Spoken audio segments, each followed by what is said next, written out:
생산과 소비 브로그 시작하겠습니다. 저번 시간에 헌법재판소의 탄핵 심판에 대해서 살펴보았죠. 박근혜 탄핵 전국대와 윤석열 탄핵 전국대는 많이 달랐죠. 우파인사들은 어떻게 생각했나요? 너무 낮은 지지율, 국민의힘과 대통령의 그래요. 또 거리투쟁, 집회 규모에서 밀렸죠. 그래서 그래요. 박근혜 탄핵을 막지 못했다, 그렇게 생각을 하고 보완을 했죠. 보완을 하면 밀릴 일이 없죠. 한국 단일 세력으로는 최대 세력인데, 근데 국가 수립 세력이 집회 규모에서도 압도했고 여론전에서도 밀리지 않았죠. 중간에 안타까운 점은 계속 올라가는 추세였는데 지지율이 압도적으로 그냥 더불어민주당을 앞섰으면 좋았는데 중간에 서부지법 의거가 터지는 바람에 꺾여버렸죠. 그런 아쉬움이 있었고, 하여간 그래도 그래요. 반드시 헌법재판소에서 탄핵 찬성이 된다는 보장은 없었죠. 탄핵 인용이 된다는 보장은 없었죠. 기본적으로는 이제 분위기상으로는 어떤가요?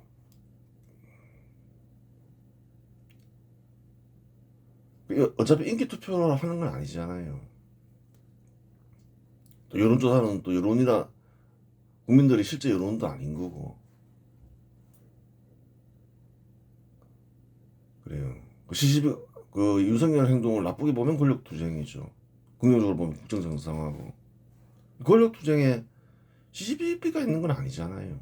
따지기 되게 어렵다는 거예요.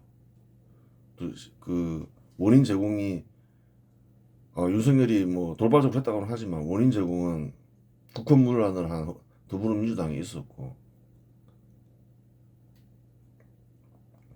그래요. 민주정치에도 민주정치를 실시하잖아요.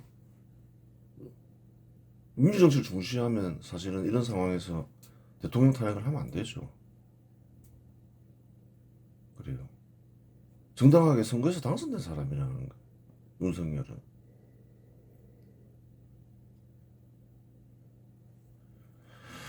함부로 잘라버린 거죠. 그 다음에 이제 선거는 엉망이 돼버리잖아요. 한쪽 정당은 무력화해버리고. 그 다음에 또 이어질 건 뻔하잖아요. 더불어민주당 행태를 보면. 또 인민재판을 할 것이고.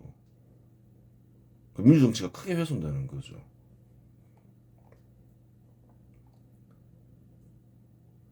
그래요. 근데 밀리지도 않았는데 여론전이나 거리투쟁이나 결국 패배했다. 그 최대 인사참사가 있었다. 그렇죠. 처음부터 끝까지. 또 다른 이유는 뭔가요? 그 대통령 윤석열과 국민의힘이 실력이 부족한 거죠. 어떻게든 막아낼 수 있는 실력이 있었어야죠.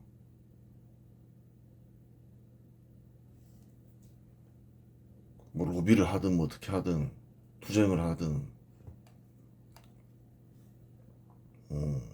그래요.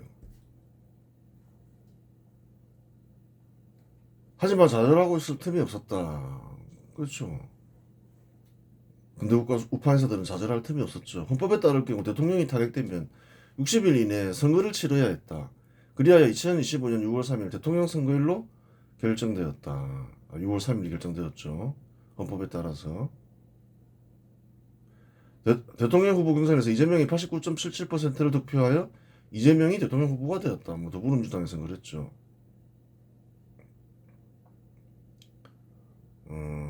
국민의힘에서는 압도적인 지지를 받는 대통령 후보가 없었다. 가장 지지율이 높은 후보는 김문수였는데 대체로 비슷한 수준이었다. 그렇게 압도적인 지지를 받는 인사는 없었다는 거예요. 그래요. 좀 비교적 김문수가 많이 받긴 했죠. 한 17.8%. 4월 2주 차에는 3주 차에는 27.8% 경선 도중이죠. 네, 경선 들어가는 거죠. 한동훈은 9.8%에서 19.8%로 증가했죠. 공준표도 7.7%에서 17.9% 4월 3주 차에는 비슷하죠. 뭐 한동훈, 홍준표 뭐 이런 사람들은 김문수, 아니 나경원은 좀 낮았고 좀 늦게 참여한 모양이죠. 한덕수는 8.8% 나왔는데 그 다음 모르죠. 빼라 해서 뺀 거죠. 안철수 6.3% 에서 또 알 수가 없고 김문수 지지율에서 가장 앞서 나갈 수 있다는 원인에는 투쟁 이력이 있었기 때문이다. 김문수는 갑자기 뜬 인사죠. 한덕수는 원래 가장 유력한 대통령 후보 인사였는데 그래요. 탄핵이 앞장서면서 어떻게 됐나요? 이제 확 밀려버렸죠. 그 탄핵 정국이 몰아치기 시작하던 2024년 12월 11일 국회에서 장관들은 상대로 현안 질문이 있었다. 당시 한덕수 총리를 비롯한 국무위원들은 성난 야당 의원들이 호동 앞에 일제히 일어서서 허리를 숙여 국민께 사죄했다. 하지만 그 거대한 사과의 물결 속에서 오직 한 사람, 고용노동부 장관 김문수만은 자리에 앉은 채 꿈쩍도 하지 않았다. 그런 일이 있었죠. 일어나 국민께 사죄하라는 더불어민주당 의원들이 고함이 국정감사장을 뒤흔들었지만 그런 미동조차 없었다. 오히려 그는 꼿꼿이 허리를 세운 채 침묵하였다. 사실 큰 위험을 무릅쓰는 희생은 아니었고 이후에 국민의힘 소속 의원들이 더 큰 위험을 무릅쓰고 투쟁에 나섰지만 탄핵 정국 초기에는 끝까지 위험을 무릅쓰고 버틴 인사는 김문수가 유일했다. 그랬죠. 그때 형성된 좋은 평가가 4월까지 이어졌음을 알 수 있다. 매사 타이밍이 중요함을 확인할 수 있다. 그래요. 첫 번째 그 인상이 남았던 거죠. 이후에 뭐 그 더 큰 위험을 무릅쓴 사람들도 많았죠. 그 전에도 있었고, 뭐 위험을 무릅쓴 거야. 뭐 추경호가 더 큰 위험을 무릅썼죠. 근데 이제 추경호는 중간에 이제 물러서잖아요. 끝까지 이제 버텼다 김문수는. 그러면서 좋은 평가를 받은 거죠. 한동훈이 19.8% 지지를 받았는데 윤석열의 행위는 탄핵감이라고 생각한 우파 인사들이 20% 정도 됨을 확인할 수 있다. 그렇잖아요. 뭐 한동훈에게 20% 지지했잖아요. 이 표가 어디로 가나요? 그럼 김문수한테 안 가잖아요. 그 대통령 선거하면 거의 뭐 반반 나오는데 50% 가까이 나오는데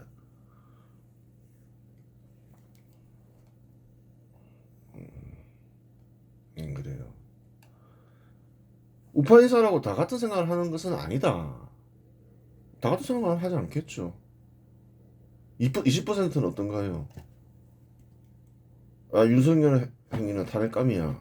그렇게 생각했다는 거예요. 그런 사람들이 한동훈을 지지했다가 이제 어디로 이동하나요? 이준석한테 이동을 한 거죠. 뭐 상당 부분이. 윤석열의 행위를 절대적으로 지지하는 이가 있는가 하면 윤석열의 행위는 잘못되었지만 탄핵은 안 된다고 생각하는 이들이 있을 수 있다. 절대적으로 지지하는 이도 있겠죠. 뭐 좀 잘못된 부분이 있는데 탄핵은 안 돼. 뭐 여러 가지 생각을 하면서 탄핵을 반대한 인사들도 다 같은 이유로 탄핵을 반대한 것은 아니다. 윤석열의 행위가 탄핵할 정도의 잘못은 아니라고 판단하여 탄핵을 반대하는 인사도 있을 것이며 공산주의 세력이 장악한 더불어민주당의 집권을 막기 위해 탄핵을 반대하는 인사도 있을 것이다. 그 생각이 다 다양하다는 거예요.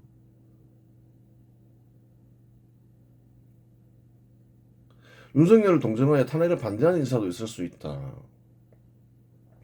박근혜 탄핵이 난 후유증으로 볼 수 있다. 이게 어떻든 탄핵 반대하지 않으면 훗날 후회할 거야라는 심리이다.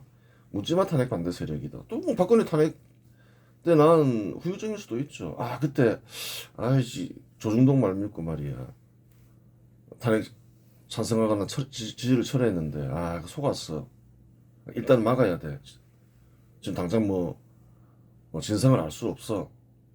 그렇게 생각하고 반대하는 사람도 있겠죠. 그냥 뭐 다양하다는 거예요. 이러한 인사들은 전체 우파 인사의 80%에 해당된다. 그렇죠. 윤석열의 비상계엄 선포로 인해 80%의 주류 인사와 20%의 비주류 우파 인사가 생겼다. 윤석열에 대한 입장으로 주류와 비주류가 생겨버린 거죠. 안 좋은 현상인데,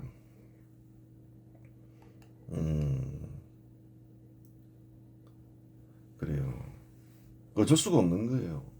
이런 일이 벌어지면 사람들 생각이 다양하기 때문에 달리 도리가 없는 것이긴 한데 그 생각을 잘해야 돼요.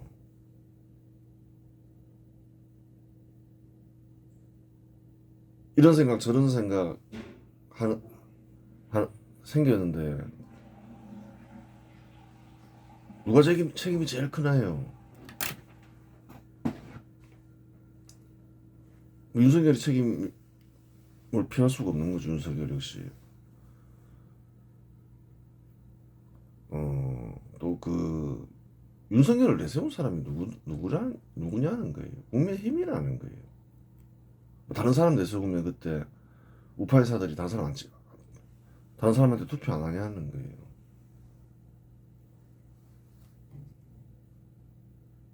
그래요. 또 윤석열을 통해서 이익을 얻은 이들이 있잖아요. 대부분의 우파 세력 인사들은 뭐 거리에서 나서 투쟁도 하고 고생도 하고 희생도 했지만 그래요. 꼭 윤석열을 내세워야 된다. 뭐 그런 생각한 사람은 없다는 거예요. 이거를 쓰니까 윤석열이 나오면 윤석열한테 투표하고 그 당시에 홍준표 나오면 홍준표한테 투표했지. 뭐 내세운 사람이 일단 잘못이 있고 이익을 얻은 사람들이 큰 잘못이 있다는 거예요. 자기네들 지지자들 욕하고 싸우고 그럴 일이 하나도 없다는 거예요. 누구한테 책임 있느냐 그런 걸 먼저 생각해라. 거리 투쟁하고 뭐 여론전에 참여하고 뭐 그 사람들이 윤석열을 내세우고 윤석열로부터 얻은 이익이 뭐가 있어요? 아무것도 없지. 고생하고 희생만 했지. 그래요. 주류 인사들 중 윤석열의 행위를 절대적으로 지지하고 투쟁을 절대적 기준으로 생각하는 인사들의 지지가 김문수에게 쏠린 것으로 보인다. 여러 사람이 있잖아요. 윤석열 행위를 지지하고 아이씨 투쟁이 중요한 거야. 그때 그냥 김문수가 타이밍을 잘 잡아서 그런 이들의 지지를 가져간 거죠. 나머지 주류 우파 인사들의 지지는 홍준표, 안철수, 나경원 등으로 갈렸다. 다른 것들도 생각하는 이들이 있겠죠. 다 똑같은 생각을 하는 건 아니죠. 경선 과정에서 한덕수가 부상하며 김문수의 경쟁력을 앞질렀다.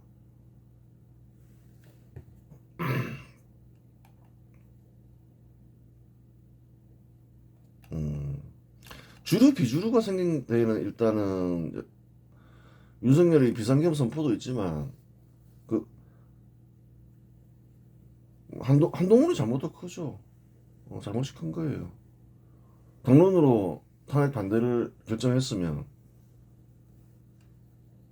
그때는 이제 단일 대우였잖아요. 그렇게 계속 갔으면 주류 비주류 이렇게 안 갈리는 거죠. 한동훈이 가장 유력한 정치인이었으니까 그 사건으로 인해서 한동훈은 그냥 고만고만한 정치인 중에 한 명으로 전락했지만 그 전에는 한동훈이 압도적이었죠. 개인적으로는 판단을 크게 잘못한 거죠. 그 역할을 알아야 된다는 거예요. 당 대표는 당론이라는 게 그렇잖아요. 어떤가요? 뭐 의무적으로 의무를 부여할 수도 있지만 의무를 부여하지 않을 수도 있잖아요. 당론으로.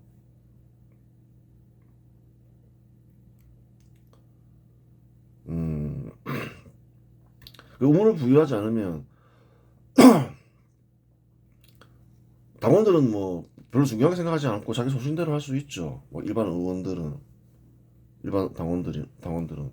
하지만 당론을 따라야 될 사람은 누군가요? 당 대표라는 거예요. 자기 소신이냐 아니냐를 떠나서 당 대표는 무조건 당론을 따라야 된다는 거예요. 당 대표가 당론을 안 따르면 당론이 무슨 의미가 있어요? 그걸 몰랐던 거예요. 그때 당론이 뭐였나요? 자기가 결정했잖아요. 자기가 주도해서 탄핵 반대. 내 소신은 탄핵 찬성이라 하더라도 따라야 된다는 거예요.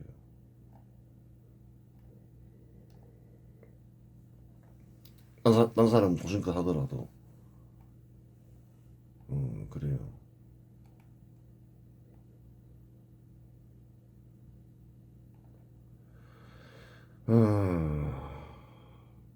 보겠습니다.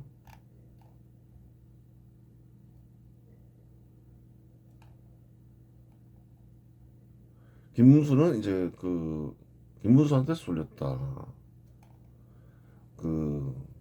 윤석열 행위는 탄핵감이다 생각하는 우파 지사들도 한 20% 육박했다. 여러 가지 생각들로 이제 주류 세력들은 탄핵을 반대했다.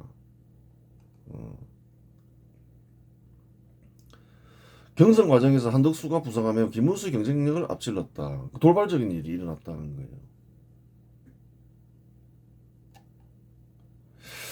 그래요. 이재명 대 한덕수는 어떤가요? 양자 대결했을 때 54.2% 대 27.6%죠. 이재명 대 김문수는 어떤가요? 54.3% 대 25.3%죠. 근데 이때는 이제 어떤 경우냐면 한덕수가 대통령 후보로 나온다는 말이 없었잖아요. 대통령 후보로 나간다 이러면 더 많이 올랐겠죠. 그냥 가만히 있는데도 경쟁력이 한덕수가 김문수보다 더 나았던 건 사실이라는 거예요. 3자 대결은 어떤가요? 이재명 46.5% 대 한덕수 34.3%. 한덕수가 김문수보다 김문수 17.8% 나왔죠.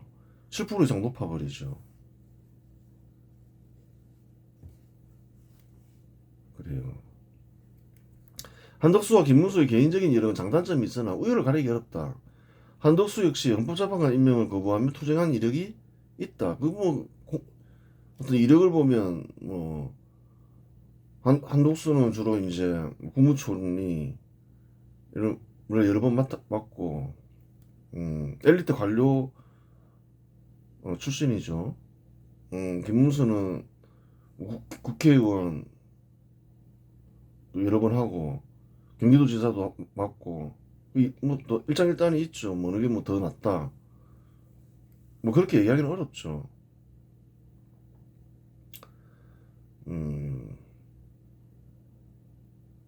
당시 여론조사에서 국민의힘 후보는 늘 10% 이상 지지율이 적게 나왔다. 근데 항상 이제 그걸 알아야 되는 거예요. 이상하게 그 지지율이 항상 낮게 나온다는 거예요. 왜 그럴까요? 선거 결과보다 항상 적게 나오는 이유는 그래요. 여러 가지 이유가 있을 수도 있겠지만 기본적으로 국민의힘이 지지 기반과 이탈해서 행동하기 때문이죠. 지지 기반이 원하는 바를 어느 정도 이렇게 충족시켜야지 지지율이 실력만큼 나오는데 원래 지지 기반만큼 나오는데 그렇지가 않다는 거예요. 하는 행동이 그렇게 만족스럽지 못하다 이거죠. 이준석이 포함된 3자 대결에서 김문수는 27.8%의 지지를 얻었다.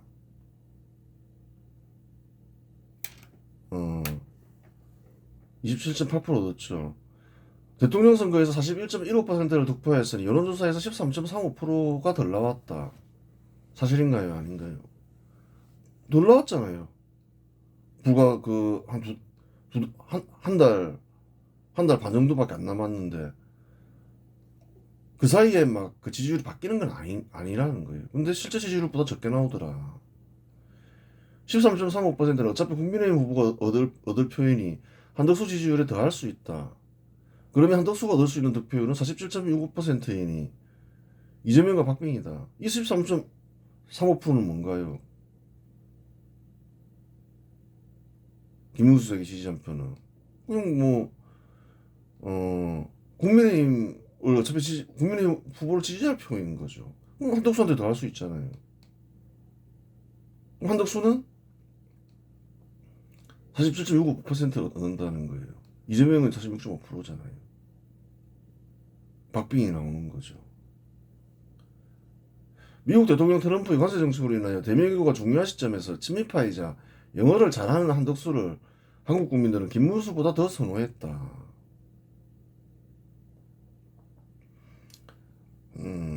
그래요.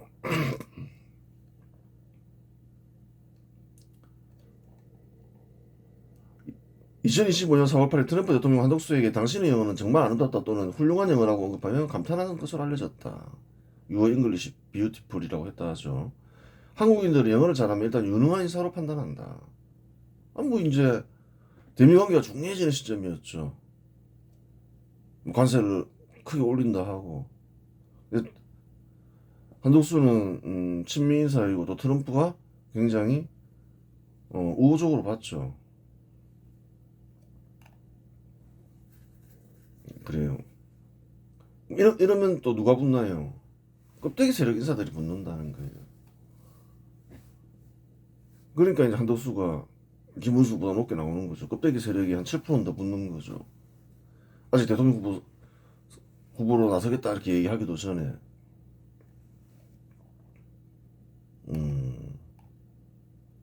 그래요. 김문수하고 이재명은 영어를 잘 못하는 걸로 알려져 있잖아요. 그런데 한덕수에게는 김문수가 해주지 못한 또 한 가지 장점이 있었다. 근데 한덕수에게 또 한 가지 사실 장점이 있었다는 거예요. 한덕수는 호남 지역인 전라북도 전주 출신이다. 호남의 껍데기 세력 인사들이 1%라도 한덕수에게 투표하면 더불어민주당은 큰 타격을 받는다. 그렇죠. 1%가 왜 안 나오겠어요? 호남에도 건대국가 수립 세력 인사가 있다는 거예요. 다 빨갱이들 아니라는 거예요.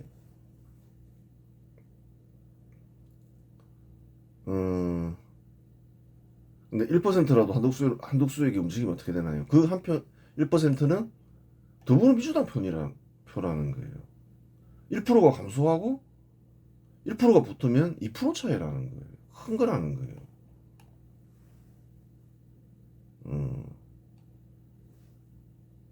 그래요. 한덕수가 출마했으면 선거에서 승리했을 거로 보인다. 왜 보라는 거예요. 13% 더하면 이기잖아. 그러니까 박빙기를 하더라도 알 수 없다 하더라도 호남표가 조금만 움직여도 이기는 거죠. 그래서 사실 한덕수가 나오는 게 맞긴 맞았다는 거예요. 물론 이거를 쓰기는 이런 사실을 간파하고는 있었지만 언급하지 않았다. 그건 사실이라는 거예요. 예전에도 한번 보여줬지만 사례가 박근혜 탄핵 때하고 비슷하잖아요. 박근혜 탄핵 때도 10% 이상 차이가 났다는 거예요.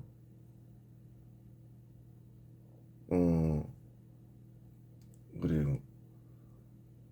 예를 들어서 홍준표한테 얼마나 투표할 거냐 이렇게 조사를 해보면 한 12% 정도 나왔다는 거예요. 근데 선거 결과를 보면 어떤 거예요? 24% 나왔죠. 10% 이상 적게 나온다는 거예요. 알고는 있었는데 언급하지 않았죠. 기본적으로 간섭하지 않는 것을 원칙으로 하는데 특히 개인사에 간섭하는 일을 싫어하기 때문이다. 아니 한독수 김문수 인생사에 이거 개입할 이유는 없다 이렇게 생각한 거죠 그래요. 2022년 대통령 선거 때에도 특정 후보를 지지하는 발언을 한 적이 없다. 이럴 수는 아까도 얘기했지만 그때는 아이고 그래도 이거 더불어민주당 하는 행동 보니까 도저히 안 되겠다. 누가 나오든 뭐 투표하겠다 이렇게 생각을 했죠. 특별히 이거를 쓰니까 뭐 정치인한테 줄 서야 될 이유는 없으니까. 어, 그런데 그래요. 뭐 그런 입장인데 뭐 아니 뭐 김문수하고 한덕수하고 경쟁하는데 개인적인 일에 간섭하는 거 별로 좋아하지도 않는 사람이 특정 후보를 지지할 이유는 없잖아요. 그 간섭 안 했죠. 탄핵 정국에서 여러 번 언급했지만 이런저런 일에 대해서. 아, 회장해보면 기왕 간섭할 거 끝까지 간섭할 거 그랬다는 생각도 든다. 좀 그런 생각이 좀 들긴 들죠. 이왕 간섭했는데 이런저런 말을 언급했는데 그 어떤 영향력이 뭐 영향력도 뭐 있었겠죠. 일부라도 뭐 대중적인 그런 아니라 하더라도 또 보는 사람도 있고 하는 거니까. 경선 과정에서 한덕수가 부상하자 한덕수가 더 경쟁력이 있다고 판단한 국민의힘 지도부는 경선이 끝난 뒤 단일화를 통해 한덕수를 대통령 후보로 내세우는 계획을 세웠다. 그런 실제로 그런 계획을 세웠죠. 이거를 쓰니와 유사한 방식으로 계산했는지는 모르겠으나 나름대로 계산해 본 결과 한덕수를 내세우면 승산이 있다고 판단한 것 같다.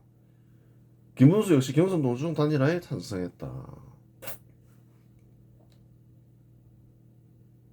한덕수 총리가 출마한다면 저는 경선 초반부터 흔들림 없이 단일화를 주장해온 후보로서 즉시 찾아뵙고 신속하고 공정한 단일화를 성사시키겠습니다.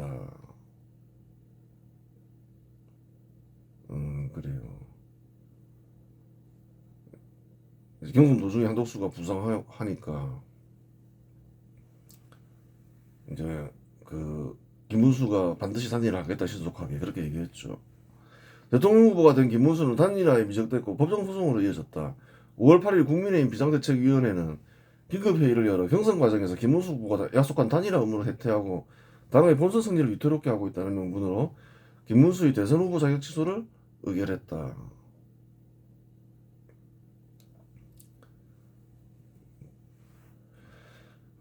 그래요.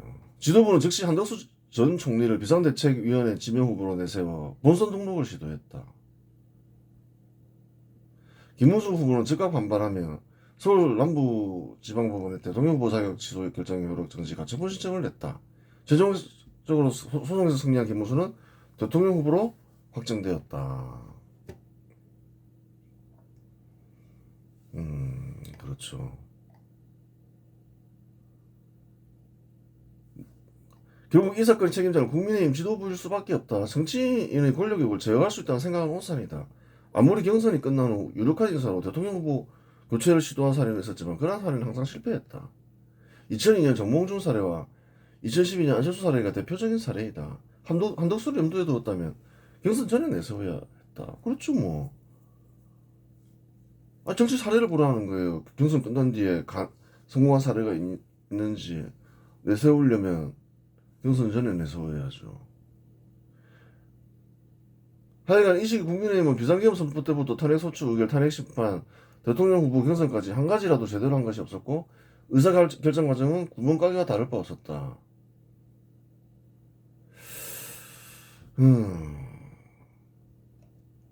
그래요.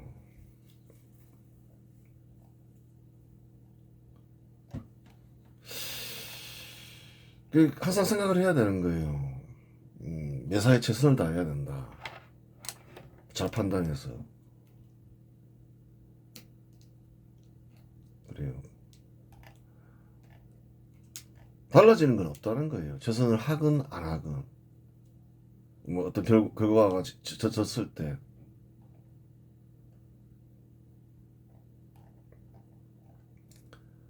어차피 인민재판 할 거고 탄압은 들어온다는 거예요. 그 매사에 최선을 다해야 된다. 투쟁할 때도 투쟁에 최선을 다해야 되고 선거도 그렇다는 거예요. 한덕수는 뭐 이렇게 누구나 생각할 때 경쟁력이 있었죠. 그러면 어떻게 해야 되나요? 사전에 설득해서 내보내야 된다는 거예요. 설득하기 쉽잖아요. 그 선거에서 패배하면 더불어민주당이 가만둔다. 조금이라도 힘을 보태라. 그렇게 설득할 수 있다는 거예요. 그 이제 국민의힘이 좀 그래요. 실력이 부족한 것도 있고 매사에 최선을 다하지 않죠. 뭔가 일이 그래 뭐 잘 안 풀려서 그럴 수도 있는데 그 시기엔 워낙 하여간 그래요. 그 안타까운 일이지만 뭐 하여튼 뭐 잘한 건 없었던 거죠. 그 매사에 최선을 다해야 된다. 또 이런 경우는 최선을 다하건 안 하건 결과는 똑같다. 그런 사실을 알아야 되는 거예요. 이번 시간에 여기서 마치겠습니다.